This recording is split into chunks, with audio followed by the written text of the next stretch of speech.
ಬಾಗಲಕೋಟೆ ಜಿಲ್ಲೆ ಜಾಗೃತಿ ಮಹಿಳಾ ಸಂಘ ನವನಗರ ಹುನಗುಂದ ವತಿಯಿಂದ ದಿನಾಂಕ ಮಾರ್ಚ್ 22, 2025 ರಂದು ಸಂಜೆ 7 ಗಂಟೆಗೆ ಅಂತಾರಾಷ್ಟ್ರೀಯ ಮಹಿಳಾ ದಿನಾಚರಣೆಯ ಕಾರ್ಯಕ್ರಮವು ಹುನಗುಂದ ಪಟ್ಟಣದ ಶ್ರೀಜೈ ಹನುಮಾನ ದೇವಸ್ಥಾನ ನವನಗರ ಹುನಗುಂದದ ಪ್ರಾಂಗಣದಲ್ಲಿ ಸಂಘದ ಅಧ್ಯಕ್ಷೆ ಶ್ರೀಮತಿ ಶಾರದಾಯಸ್ಮಲಗಿಹಾಳರ ಅಧ್ಯಕ್ಷತೆಯಲ್ಲಿ ಹಾಗೂ ಉಪಾಧ್ಯಕ್ಷೆ ಶ್ರೀಮತಿ ಶಾಂತಾಯಸ್ ಕೂಡ್ಲೆಪ್ಪನವರರ ಉಪಸ್ಥಿತಿಯಲ್ಲಿ ಜರುಗಿತು.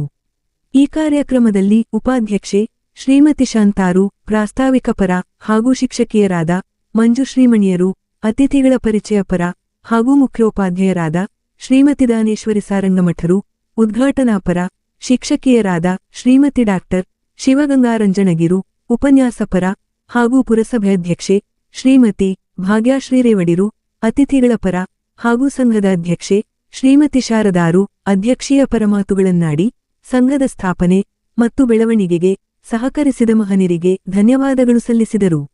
ನಂತರ ಭಾರತೀಯ ಸಂಸ್ಕೃತಿಯಲ್ಲಿ ಪುರುಷಹಂಹಿಕೆ ಮತ್ತು ಗಂಡಾಳಿಕೆಯು ಅನೇಕ ಸಾಮಾಜಿಕ ಕಟ್ಟುಪಾಡುಗಳನ್ನು ಮಾಡಿ ಸ್ತ್ರೀಯರನ್ನು ಭೋಗದ ವಸ್ತುವನ್ನಾಗಿಸಿ ಕಾಲಕಾಲಕ್ಕೆ ಶೋಷಣೆಗೆ ಒಳಗಾಗಿಸಿದ್ದನ್ನು ಖಂಡಿಸುತ್ತಾ 12ನೇ ಶತಮಾನದಲ್ಲಾದ ಸಾಮಾಜಿಕ ಕ್ರಾಂತಿಕಾರಕ ಬದಲಾವಣೆಯ ಭಾಗವಾಗಿ ಮಹಿಳೆವಮಾನ ದುಮ್ಮಾನಗಳ ನಡುವೆಯೂ ತನ್ನಾಧಮ್ಯ ಸಹನಶೀಲತೆಯ ಶಕ್ತಿಯಿಂದ ಕೌಟುಂಬಿಕ ಮತ್ತು ದೇಶದ ಆರ್ಥಿಕತೆಯ ಸದೃಢತೆಗೆ ಕೊಟ್ಟ ಕೊಡುಗೆಯನ್ನು ಪ್ರಸ್ತಾಪಿಸಿದರು.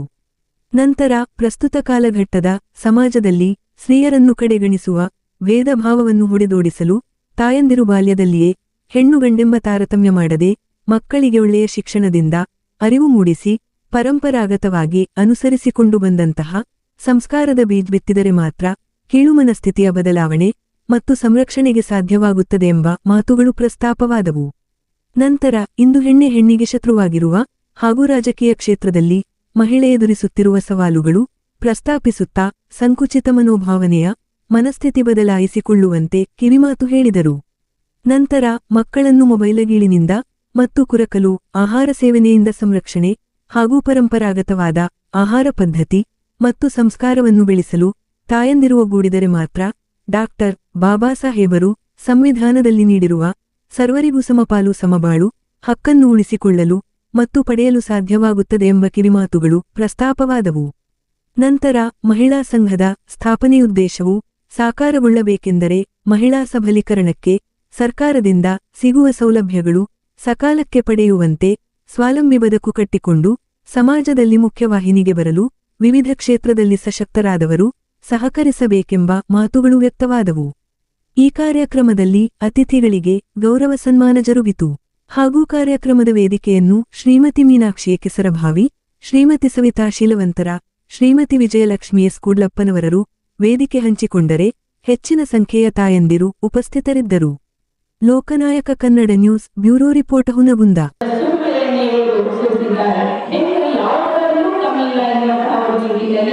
ತಾಲೂಕಾ ಅತ್ಯುತ್ತಮ ಶಿಕ್ಷಕಿ ಪ್ರಶಸ್ತಿಯನ್ನ ಹಾಗೂ ಜಿಲ್ಲಾ ಅತ್ಯುತ್ತಮ ಶಿಕ್ಷಕಿ ಪ್ರಶಸ್ತಿಯನ್ನ ಪಡೆದುಕೊಂಡಿದ್ದಾರೆ. ಪ್ರತಿಯೊಂದು ಕರ್ನಾಟಕದಂತಹ ಪ್ರಶಸ್ತಿಯನ್ನು ಕೂಡ ಡಾಕ್ಟರ್ ಶಿವಗಂಗಾ ರಂಜನಗಿರಿ ಅವರಿಗೆ ದೊರೆತಿದೆ. ಯಾಕೆಂದರೆ ಹೆಣ್ಣು ಒಂದು ಪ್ರೇರಣಾಶಕ್ತಿಯಾಗಿ ಎಷ್ಟೆಲ್ಲ ರಂಗದಲ್ಲಿಯೂ ಅವರ ಒಂದು ಛಾಪನ ಮೂಡಿಸಬಹುದು ಎನ್ನುವಂತಹ ಅದ್ಭುತವಾದಂತಹ ಒಂದು ಪ್ರೇರಣಾಶಕ್ತಿಯಾಗಿ ನಮ್ಮೆಲ್ಲರಿಗೂ ಸ್ಫೂರ್ತಿಯ.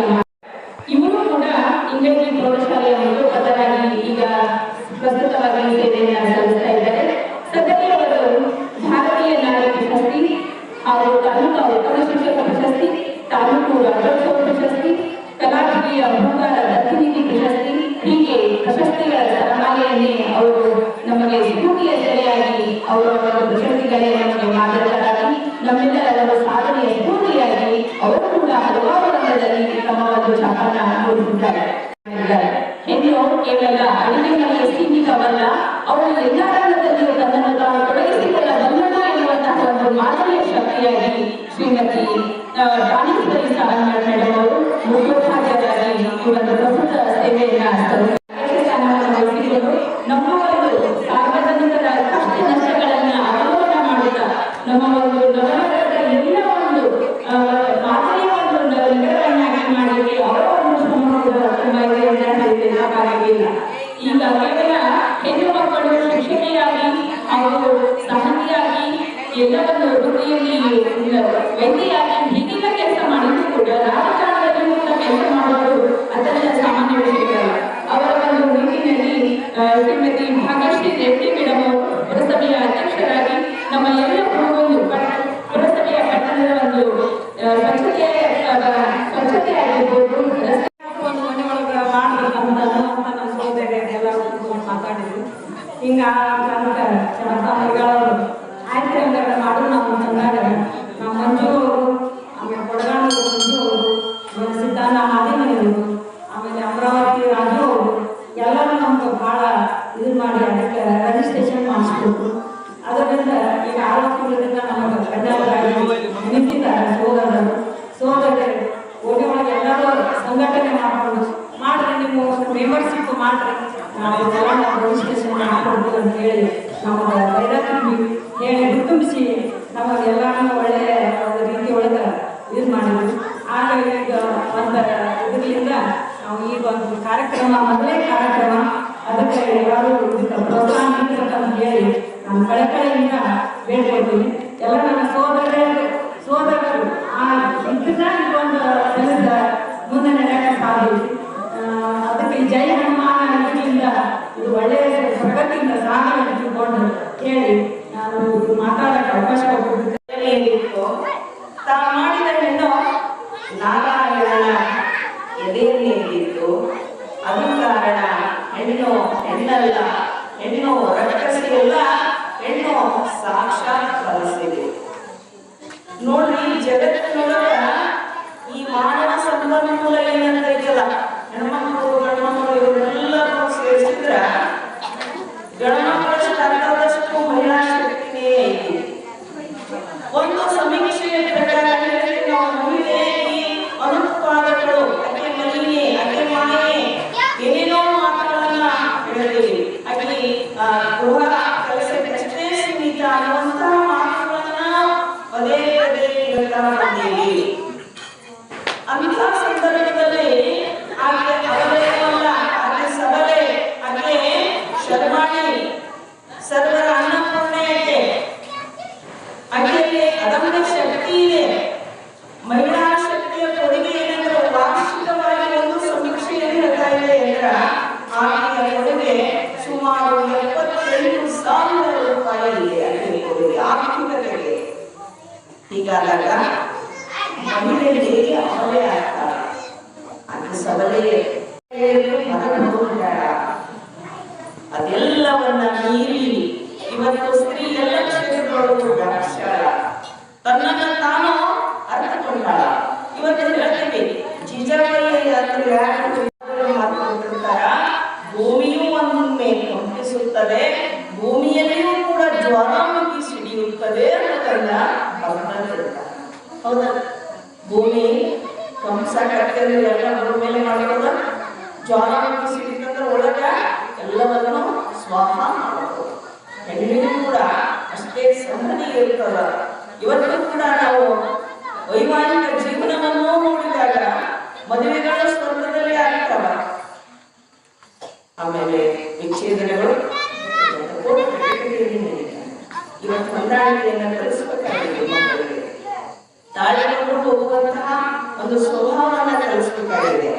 ನನಗವರು ಭೇಟಿಯಾಗಿ ಬಂದಿದ್ದೆ, ಬಡವರ ಒಂದು ಕಣ್ಣೀರು ನೋಡಿದ್ದಾರೆ. ನಿಮ್ಗೆ ನನಗೇನು ಗೊತ್ತಿಲ್ಲ ಅಂತ ಹೇಳಿದೆ. ಇಲ್ಲಿ ನೋಡುವ ಆಮೇಲೆ ಅವನಾಗ ಹೆಣ್ಮಕ್ಳು ಇರ್ಬಾರ್ದು. ಹೆಂಗ್ರಿ ನಾವು ಕೊಡುವಂತ ಹೆಣ್ಮಕ್ಳು ಮನಿ ಹಂಗಿರ್ಬೇಕು, ಆದ್ರೆ ಮತ್ತೊಬ್ಬರ ಮನೆಯಿಂದ ತೆಗೆದುಕೊಳ್ಳುವಂತಹ ಮಗಳು ಅವ್ರು ಯೋಚನೆ ಮಾಡುವುದಲ್ಲ. ಈ ಎಲ್ಲ ಭಾವನೆಗಳನ್ನ ಕಳೆದು ಒಗಿಬೇಕಾದದ್ದು ನಾವುಗಳು. ಇದು ಶಿಕ್ಷಣ ಪಡೆದು ಅರಿವನ್ನ, ಜಾಗೃತಿಯನ್ನ ಮನಸ್ಸಿನಲ್ಲಿ ಉಂಟು ಮಾಡಿಕೊಂಡು ಇಂತಹ ಭಾವನೆಯನ್ನ ತೊಡೆದು ಹಾಕಬೇಕು. ಸಂಸ್ಕಾರದ ಬೀಜವನ್ನ ಮಕ್ಕಳಲ್ಲಿ ಬೆಳೆಸಬೇಕಾಗಿದೆ. ಹಿಂದಿನ ಒಂದು ಸಂಸ್ಕಾರ, ಹಿಂದಿನ ಒಂದು ಸಂಪ್ರದಾಯ, ಹಿಂದಿನ ಒಂದು ನಡವಳಿಕೆ, ಆಮೇಲೆ ಗುರಿಹಿರಿಯರಿಗೆ ತೋರಿಸ್ತಕ್ಕಂಥ ಗೌರವ ಪ್ರೀತಿಯನ್ನ ಇವತ್ತು ಮಕ್ಕಳಿಗೆ, ಹೆಣ್ಣು ಮಕ್ಕಳಿಗೆ ಮತ್ತೆ ಕಟ್ಟಿಕೊಡುವಂತ ಪ್ರಸಂಗ ಯಾವುದರಲ್ಲಿ ಹೆಣ್ಮಕ್ಳು ಹಿಂದಿಲ್ಲ, ನಿಜ. ಆದ್ರೆ ಸಮಾಜ ಹೀಗೆ ಇದ್ದಾಗ ಆ ಸಮಾಜದ ಒಂದು ಕಪಿಮುಷ್ಟಿಯಲ್ಲಿ ಬದುಕಬೇಕಾಗಿರ್ತಕ್ಕಂಥ ಹೆಣ್ಣುಮಕ್ಕಳು ದಿಟ್ಟವಾಗಿ ಆ ಜೀವನ ಬದುಕಬೇಕಾಗಿರ್ತಾರೆ. ಕಾರ್ಯಕ್ರಮ ಧನ್ಯವಾದಗಳು. ಈಗ ಸರ್ವೇಶು ಮಂಡಳಿ ಬೋಧೇಶು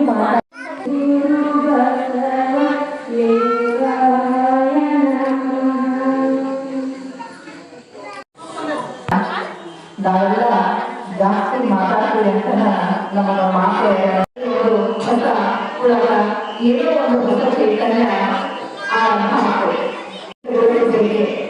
ಅಂತ ವಿಚಾರ ಮಾಡೋದಾದ್ರೆ ಕೇವಲ ಮಾರ್ಚ್ ಅಂತಕ್ಕಂಥದ್ದು ಒಂದು ಸಾಂಕೇತಿಕ ತಿಂಗಳ ಹೊರತಾಗಿ ಪ್ರತಿದಿನವೂ ಕೂಡ ಮಹಿಳಾ ದಿನಾಚರಣೆ ಅಂತಕ್ಕಂಥದ್ದು ನನ್ನ ಭಾವ. ನಾವು ಹೋಗೋದಾದ್ರೆ ಸ್ತ್ರೀ ವಿಶಿಷ್ಟ ಶಕ್ತಿಗಳ ಒಂದು ಸಂಗಮ ಅಂತಂದ್ರೆ ನಾವು ಹೇಳಬಹುದು. ಯಾಕಂದ್ರೆ ಅನಾದಿ ಕಾಲದಿಂದ ನಾವೇನು ದೇವರನ್ನ ಪೂಜಿಸ್ತಾ ಬಂದಿರಲ್ಲ, ದೇವರನ್ನ ಪೂಜಿಸಬೇಕಾದ್ರೆ ನೋಡಿ ಪ್ರತಿಯೊಂದನ್ನ ನಾವು ಗಮನಿಸಿದಾಗ ಸೀತಾರಾಮ, ಲಕ್ಷ್ಮೀ ವೆಂಕಟೇಶ, ರಾಮ ಕೃಷ್ಣ, ಪಾರ್ವತಿ ಪರಮೇಶ್ವರ ಅಂತಾನೆ ನಾವು ಕರೀತೀವಿ. ಹಾಗಾದ್ರೆ ಎಲ್ಲಾ ದೇವರನ್ನ, ಪುರುಷ ದೇವರನ್ನ ಹೇಳುವುದಕ್ಕಿಂತ ಮುಂಚೆ ಸ್ತ್ರೀ ದೇವತೆ ಹೆಸರು ಅದರಲ್ಲಿ ಜೋಡಿಸಿರೋದನ್ನ ನೋಡಿದರೆ ಪುರುಷರಿಗಿಂತಲೂ ಸ್ತ್ರೀಯರಿಗೆ ನಮ್ಮ ಒಂದು ಭಾರತೀಯ ಸಂಸ್ಕೃತಿಯಲ್ಲಿ ಮಹತ್ವಪೂರ್ಣವಾಗಿರ್ತಕ್ಕಂಥ ಸ್ಥಾನ ಐತಿ ಅನ್ನೋ ನಮ್ಮ ಮಾತು ಎಲ್ಲೆಡೆ ಹೆಚ್ಚು ಕೇಳಿಬರಾಗುತ್ತದೆ. ಹಾಗಾದ್ರೆ ಕಾರಣ ಏನು? ಯಾಕ ನಾವಿನ್ನು ಸಬಲರ ಆಗಿವೆ ಅಂತ ಒಂದು ಪ್ರಶ್ನೆಯನ್ನ ಮಾಡ್ಕೊಳ್ಳೋದಾದ್ರೆ ಇಷ್ಟೆಲ್ಲ ಹೇಳಿದ್ವಿ ಅಂತ ಒಂದು ಸ್ವಲ್ಪ ಅವಲೋಕನ ಮಾಡೋದಾದ್ರೆ ಪ್ರಾಚೀನ ಕಾಲದಲ್ಲಿ ಮದುವೆಗಳನ್ನು ಮಾಡಬೇಕು ನ ಸ್ತ್ರೀ ಸ್ವಾತಂತ್ರ್ಯ ಅಂತಕ್ಕಂಥದ್ದು. ಅಂದ್ರೆ ಮಹಿಳೆ ಯಾವ ಸ್ವಾತಂತ್ರ್ಯಕ್ಕೂ ಅರ್ಹಳಲ್ಲ ಅಂತಕ್ಕಂಥ ಒಂದು ಸಂಕೀರ್ಣ ಬುದ್ಧಿಯಿಂದಾಗಿ, ಕೆಲವೊಂದು ವಿಚಾರಗಳಿಂದಾಗಿ, ಸಾಮಾಜಿಕ ಕಟ್ಟುಪಾಡುಗಳಿಂದಾಗಿ, ಪುರುಷನ ಅಹಮಿಕೆ ಅಂತ ಹೇಳ್ತೀವಿ, ಪುರುಷನ ಅಹಮಿಕೆಯಿಂದಾಗಿ ನಾವೇನಾಗಿದೆ ಅಂತಂದ್ರೆ ಕೇವಲ 4 ಗೋಡೆಗಳ ಮಧ್ಯೆ ಸೀಮಿತವಾಗಿ, ಹೆಂಗೆ ಸೀಮಿತವಾಗಿ ಅಥವಾ ಹೆಂಗೆ ಅದೇ ಗೊತ್ತಿದೆ ನೋಡಿ. ನಾವು ಹೆಂಗೆ ಆಗ್ಬಿಡ್ತೀವಿ ಅಂತಂದ್ರ ಹೆಣ್ಣು ಮಕ್ಕಳಿಗೆ ಜಿಲ್ಲೆಗಳನ್ನ ಹಚ್ಚಬೇಕು. ಅದು ಯಾಕಂದ್ರೆ ಸ್ವಲ್ಪ ಅದರ ಬೆಳೆ ಸ್ವಲ್ಪ ಜಾಸ್ತಿ ರೊಕ್ಕ, ಅದರ ಬೆಲೆ ಜಾಸ್ತಿ, ಅದರ ಮೌಲ್ಯ ಜಾಸ್ತಿ. ಅಂದ್ರ ಗಂಡು ಹುಟ್ಟಿದ್ರ ಗಂಡು ಮಗುವಿನ ಬೆಲೆ ಜಾಸ್ತಿ, ಮೌಲ್ಯ ಜಾಸ್ತಿ ಅಂತ ಹೇಳಿ ಬೆಳೆ ಹಂಚ್ತೀವಿ. ಹೆಣ್ಣು ಹುಟ್ಟಿದ್ರ ಅದನ್ನೇ ಮಾಡ್ತೀವಿ ಜಿಲ್ಲೆ ಹಂಚಿ ಹೆಣ್ಣು ಹುಟ್ಟಿದ್ರು ಅಂತ ಹೇಳಿ ನಮ್ಮನ್ನೆಲ್ಲ ಆ ಒಂದು ಮಾನಸಿಕ ಸ್ಥಿತಿ ತಂದುಬಿಟ್ಟೈತಿ ಸಮಾಜ. ಆದ್ರ ಸಮಾಜದೊಳಗ ಹೆಣ್ಣು ಬೇರೆ ಗಂಡು ಬೇರೆ ಅಂತ ಹೇಳಿ 12ನೇ ಶತಮಾನದೊಳಗ ನಾವು ಕೇಳ್ಕೊಂತ ಬಂದಿವಿ. ಹೌದಾ? ಇಷ್ಟಿದ್ದಾಗೂ ಕೂಡ ಯಾಕೆ ನಾವು ಇಂಥ ಒಂದು ಮಾನಸಿಕ ಸ್ಥಿತಿ ಬಂತು? ನಾವು ಹೆಂಗೆ ಬೆಳೀತಾ ಮಕ್ಕಳನ್ನು ನಾವು ಹಂಗ ಮಾಡಿದ್ವಿ. ಅದ ಹುಡುಗಿ ಇಷ್ಟೊತ್ತ ಹೋಗ್ತಾಳ ಅಂತ ಹೇಳ್ತಾರೆ, ಹೋಗಿ ವಾಪಸ್ ಮನೆಗೆ ಹೊಂದಿನಿ ಅಂತ ಹೇಳಿ ನಾವೇನ್ ಹೇಳ್ತೀವಿ ತಾಯಿಯರು, ನೋಡ ದೀಪ ಹಚ್ಚೋದನ್ನ ಆಗೋದನ್ನ ಮನೆಗೆ ಬಾ ಅಂತ ಹೇಳ್ತೀವಿ. ಹೇಳ್ತೀವಿ ಅದ ನೋಡಿ ಗಂಡ ಹೊರ ಹೋದಂದ್ರ ಲಘು ಬಾರಮ್ಮ ನೀನು ದೀಪ ಹಚ್ಚೋದಕ್ಕೆ ಮನೆಯಾಗ ಹೇಳಿದೆ ನಾವು ಹೇಳಿದ್ರೆ ಇಲ್ಲ ಅಂತಕ್ಕಂಥ ಮನಸ್ಥಿತಿ ಎಲ್ಲಿವರೆಗೂ ನಮ್ಮ ತಾಯಿಯಲ್ಲಿರುತ್ತೋ ಅಲ್ಲಿವರೆಗೂ ನಮ್ಮ ಒಂದು ಸಮಾಜದಲ್ಲಿ, ನಮ್ಮ ದೇಶದಲ್ಲಿ ಇಂಥ ಒಂದು ಬದಲಾವಣೆಗಳನ್ನ ನಾವು ನಿರೀಕ್ಷಿಸೋದಕ್ಕೂ ಕೂಡ ತಪ್ಪಂತಂದ್ರೆ ನೀವು ಹೊರಗಡೆ ಹೋದ್ರೆ ನೋಡ್ತಕ್ಕಂಥ ಎಲ್ಲಾ ಹೆಣ್ಣು ಮಕ್ಕಳು ನಿನ್ನ ತಾಯಿ ಸ್ವರೂಪ, ಅಕ್ಕನ ಸ್ವರೂಪ ಅಂತಕ್ಕಂಥದ್ದನ್ನ ಮೊದಲು ನಾವು ಗಂಡು ಮಗುವಿನಲ್ಲಿ ತುಂಬಬೇಕಾಗಿದೆ. ಇದರಲ್ಲಿ ನಾವು ಒಂದು ಪ್ರಸಂಗವನ್ನ ಹೇಳಿದ್ವಿ. ಒಂದು ಶಾಲೆಯೊಳಗ ಸಣ್ಣ ಮಕ್ಕಳು ಏನ್ ಮಾಡಾಕಿದ್ದಾರೆ ಅಂದ್ರೆ ಅತ್ಯಾಚಾರದಂತಹ ಅದನ್ನ ಮೊಬೈಲಲ್ಲಿ ಚಿತ್ರೀಕರಣ ಮಾಡತಕ್ಕಂಥ ಒಂದು ಕೆಳಮಟ್ಟದ ಮಕ್ಕಳು ಯಾಕಿದ್ದಾರೆ ಅಂತಂದ್ರೆ ಇಲ್ಲಿ ಸಂಸ್ಕಾರದ ಕೊರತೆ. ಹಾಗಾದ್ರೆ ಸಂಸ್ಕಾರವನ್ನ ಕೊಡ್ಬೇಕಾದವ್ರು ಯಾರು ಅಂತಂದ್ರ ತಾಯಿನೇ. ಯಾಕಂತಂದ್ರ ತಮಗೆ ಹೊರಗಡೆ ಹೋಗಿ ಬಂದಿರತಕ್ಕಂಥ ಅವ್ರಿಗೆ ಮಕ್ಕಳಿಗೆ ತಿಳಿ ಹೇಳೋದಕ್ಕಿಂತ ತಾಯಿಯ ಜೊತೆ ಮಕ್ಕಳ ಬಾಂಧವ್ಯ ಹೆಚ್ಚಿರ್ತೈತೆ. ಹಂಗಾದ್ರ ನಾವು ಬೆಳೆಸಬೇಕಾದದ್ದು ಏನು ಅಂತಂದ್ರ ಗಂಡು ಮಗ ಹೆಣ್ಣು ಬೇಕಾದ ಬೆಳೆಗೆ ಅಂತ ಅಲ್ಲ. ಯಾಕಂದ್ರ ಬುದ್ಧ ಬಸವನಂತಹ ಹೆಮ್ಮೆಯ ಮಕ್ಕಳನ್ನ ಕೊಟ್ಟಿರ್ತಕ್ಕಂಥ ಭರತ ಭೂಮಿ ನಮ್ಮದು. ಎಂಥ ಪವಿತ್ರ ಮಣ್ಣು ಐತಿ ಇಲ್ಲಿ ಅಂತಂದ್ರೆ ಪ್ರತಿಯೊಬ್ಬರನ್ನ ತಾಯಿ ರೂಪದಲ್ಲಿ ಕಂಡಿರ್ತಕ್ಕಂಥ ಬಸವಣ್ಣನವರು ಹುಟ್ಟಿರ್ತಕ್ಕಂಥ ನಾಡಿದು. ಅದಕ್ಕೆ ಒಂದ್ ಕಡೆ ಪೂಜಿಸಲಾಗುತ್ತೋ ಎಲ್ಲಿವರೆಗೆ ಸ್ತ್ರೀಯರಿಗೆ ಗೌರವಗಳನ್ನ ಕೊಡಲಾಗುವುದಿಲ್ಲವೋ ಅಂತಹ ಒಂದು ದೇಶದ ಒಂದು ಏಳೆ ಸಾಧ್ಯನೇ ಇಲ್ಲ ಅಂತಕ್ಕಂಥ ಮಾತನ್ನ ವಿವೇಕಾನಂದರು ಹೇಳಿದರು. ಒಂದ್ಸಾರಿ ವಿವೇಕಾನಂದರು ಬಂದ ತಕ್ಷಣ ಹೇಳಿದ್ರು, ಬಹಳ ಏನಂತಂದ್ರ ಅತ್ಯಂತ ಸಂದಿಗ್ಧವಾಗಿರ್ತಕ್ಕಂಥ ಒಂದು ಕ್ಷೇತ್ರ ಬಹುಶಃ ಒಂದು ತಿಳಿದುಗಳನ್ನ ಅಲ್ಲಿಯ ಒಂದು ವಿಶೇಷತೆಗಳೇನು, ಎಷ್ಟೊಂದು ಕಷ್ಟಗಳನ್ನ ಅನುಭವಿಸಬೇಕಾಗುತ್ತೆ ಅಂತ ಹೇಳಿ ಗೊತ್ತಿರ್ತದೆ. ಹಾಗಾದ್ರೆ ರಾಜಕೀಯ ಕ್ಷೇತ್ರ ಅನ್ನೋದು ಕೂಡ ಸಾಧಾರಣವಾಗಿರ್ತಕ್ಕಂಥದ್ದಲ್ಲ. ಇವತ್ತು ಏನು ಬೇಕಾಗಿ ನಮ್ಮ ಹೆಣ್ಣು ಮಕ್ಕಳಲ್ಲಂದ್ರೆ ಹೆಣ್ಣನ್ನ ಗೌರವಿಸ್ತಕ್ಕಂಥ ಅವರನ್ನ ಎತ್ತಿ ಹಿಡಿಬೇಕಾದಂತಹ ಒಂದು ಪ್ರಸಂಗಗಳು ಬೇಕಾಗೈತಿ. ಹೇಳ್ತಾರೆ ನೋಡಿ, ನಾಲ್ಕು ಜುಟ್ಟು ಕೊಡ್ತಾವ ಅಂದ್ರೆ ನಾಲ್ಕು ಮತ್ತೆ ಗಂಡು ಸೇರ್ತಾರ, ಆಗ ಎರಡು ಜುಟ್ಟು ಕೊಡೋದಿಲ್ಲ ಅಂತ ಹೇಳಿ. ಯಾಕಂದ್ರ ಹೆಣ್ಣಿಗೆ ಶತ್ರುನ ಇವತ್ತಿಗೂ ಕೂಡ ಯಾರು ಒಬ್ರು ಮುಂದೆ ಬರಬೇಕಾದ್ರೆ ಅವರೇ ಕೇಳಿದ್ರು ಅಂತ ಹೇಳಿ ಹೀಯಾಗತಕ್ಕಂಥವ್ರು ನಮ್ಮಲ್ಲಿ ಬಹಳ ಇದೆ. ಹಾಗಾಗ ಈ ಮನಸ್ಥಿತಿ ಏನೈತಲ್ಲ, ಮಾನಸಿಕ ಸ್ಥಿತಿ ಏನೈತಲ್ಲ, ಇದು ಬದಲಾಗಬೇಕಾಗಿದೆ. ಅದಕ್ಕೆ ಇಂಥ ಮಂಡಳಗಳು ಮಹಿಳಾ ಸಂಘಗಳು ಬೇಕಾಗಿಲ್ಲ. ಈ ಮಹಿಳಾ ಸಂಘಗಳ ಸಂಕುಚಿತ ಮನೋಭಾವ ಇದೆಯಲ್ಲ, ಆ ಸಂಕುಚಿತ ಮನೋಭಾವವನ್ನು ತೊರೆದು ನಾವೆಲ್ಲ ಒಂದೇ ಅಂತ ಯಾಕೆ ಅನ್ಕೊಳ್ಬಾರ್ದು? ನಾವು ಒಬ್ಬ ಹೆಣ್ಣು ಬೆಳೆಸಬೇಕಾಗಿದೆ. ಇವತ್ತು ನೋಡ್ರಿ, ವರದಕ್ಷಿಣೆ ಸಾವುಗಳನ್ನ ನೋಡ್ತೀವಿ ನಾವು. ಅಲ್ಲಲ್ಲಿ ಸಾಕಷ್ಟು ತೊಂದರೆಗಳನ್ನೇ ನೋಡ್ತೀವಲ್ಲ, ಮನೆಯಲ್ಲಿ ಹಿಂಸಾಚಾರ, ಆಮೇಲೆ ಮನೆಯಲ್ಲಿರ್ತಕ್ಕಂಥ ದೌರ್ಜನ್ಯಗಳನ್ನ ನೋಡಿದ್ರೆ ಅತ್ತೆ ಸೊಸೆಯನ್ನ ಕಾಡ್ತಕ್ಕಂಥದ್ದನ್ನ ನಾವು ನೋಡ್ತೀವಿ. ಹಾಗಾದ್ರೆ ಹೆಣ್ಣಿಗೆ ಏನಾಗ್ತೀವಿ? ಶತ್ರುವಾಗ ಅದನ್ನು ತೊರಿಬೇಕಾಗಿದೆ. ನಮ್ಮ ಮನಸ್ಥಿತಿಗಳು ಏನೇ ಇರಲಿ, ನಮ್ಮ ಸಮಸ್ಯೆಗಳು ಏನೇ ಇರಲಿ, ಒಬ್ಬ ಮಹಿಳೆ ತಾನು ಬೆಳೆಯೋದಷ್ಟೇ ಅಲ್ಲ, ಮತ್ತೊಬ್ಬ ಮಹಿಳೆಯನ್ನು ನಾವು ಬೆಳೆಸೋದಿಲ್ಲ. ಇಂಥ ಸಂಘಗಳು ಯಾಕೆ ಬೇಕಾಗ್ಯಾವ ಅಂತಂದ್ರ, ಸಂಘಟನೆ ಅನ್ನೋದು ಬಹಳ ಕಷ್ಟಕರವಾದಂತಹ ಕೆಲಸ. ಬಹುಶಃ ಅಧ್ಯಕ್ಷರಿಗೆ, ಉಪಾಧ್ಯಕ್ಷರಿಗೆ, ಹಾಗೆ ಈ ಕಾರ್ಯದರ್ಶಿಗಳಿಗೆ ಕೆಲಸ ಮಾಡ್ತಿರ್ತಾರಲ್ಲ, ಅವ್ರಿಗೆ ಮಾತ್ರ ಗೊತ್ತಿರ್ತದೆ. ಕುಟುಂಬ ಎಲ್ಲರಿಗೂ ಇರೋದು, ಎಲ್ಲರಿಗೂ ಸಮಸ್ಯೆಗಳು ಇರೋದು. ಹಾಗಾದ್ರೆ ಆ ಸಮಸ್ಯೆಗಳನ್ನ ಹೊರಬರೋದಕ್ಕಾಗಿ ಇಂತಹ ಸಂಘಟನೆಗಳು ಬಹುಶಃ ಸ್ಥಾಪನೆ ಮಾಡಲಾಗ್ತೇವೆ ನಾವು ಅನ್ಕೋತೀವಿ. ಅದ್ರ ಜೊತೆಗೆ ಈ ಸಮಯದಲ್ಲಿ ನಮಗೆ ಏನ್ ಬೇಕಾಗೈತಿ ಅಂದ್ರ, ನಮ್ಮ ಆರೋಗ್ಯದ ಒಂದು ಕಾಳಜಿ ಬೇಕಾಗುತ್ತೆ. ನಾವು ಚೆನ್ನಾಗಿದ್ದೇವೆ, ಮನೆ ಚೆನ್ನಾಗಿದೆ, ಮಕ್ಕಳನ್ನ ಚೆನ್ನಾಗಿ ನೋಡ್ಕೊಳ್ಳಿಕ್ಕೆ ಸಾಧ್ಯ ಇರ್ತೈತಿ. ಹೀಗಾಗಿ ತಪ್ಪಳನ್ನ ಬಿಟ್ಟು ನಾವು ಬದುಕಬೇಕಂತೇನೆ ನಮ್ಮ ಗಂಡನಿಗೆ, ನಮ್ಮ ಮಕ್ಕಳಿಗೆ ನಾವು ಏನು ಬಿಸಿ ಬಿಸಿ ಮಾಡಿಕೊಡ್ತೀವಿ, ಆ ಬಿಸಿ ಆಹಾರವನ್ನ ನಾವು ತಗೊಳ್ಳೋದ್ರ ಜೊತೆಗೆ ನಾವೇನ್ ಮಾಡಬೇಕಂದ್ರೆ, ನಮ್ಮ ಆರೋಗ್ಯವನ್ನ ಕಾಪಾಡುವ ಮೂಲಕವಾಗಿ ಸಮಾಜವನ್ನ, ಉತ್ತಮ ಆರೋಗ್ಯದಿಂದ ಸಮಾಜವನ್ನ ನಾವು ಕಟ್ಟಬೇಕಾದಂತಹ ಅವಶ್ಯಕತೆ ಇದೆ. ಅದರ ಜೊತೆಗೆ ಸಮಾಜದಲ್ಲಿ ನಡೀತಾವ ನಾವು ಹೇಳ್ತೀವಿ. ಅದಕ್ಕೊಂದು ಚಿಕ್ಕ ಘಟನೆಯನ್ನು ಹೇಳಿ ನನ್ನ ಮಾತುಗಳನ್ನು ಮುಗಿಸ್ತೀನಿ.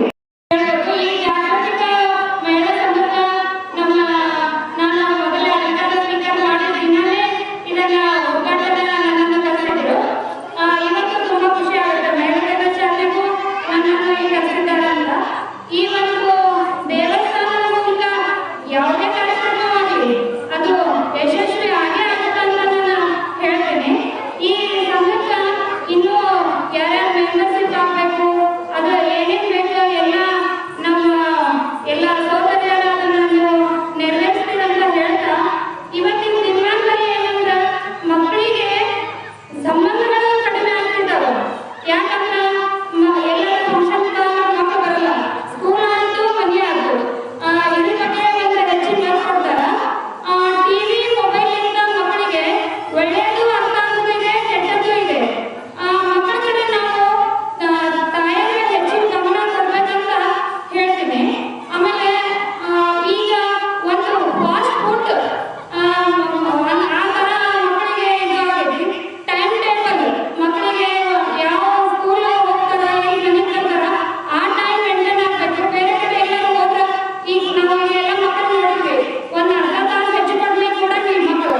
ಅದನ್ನು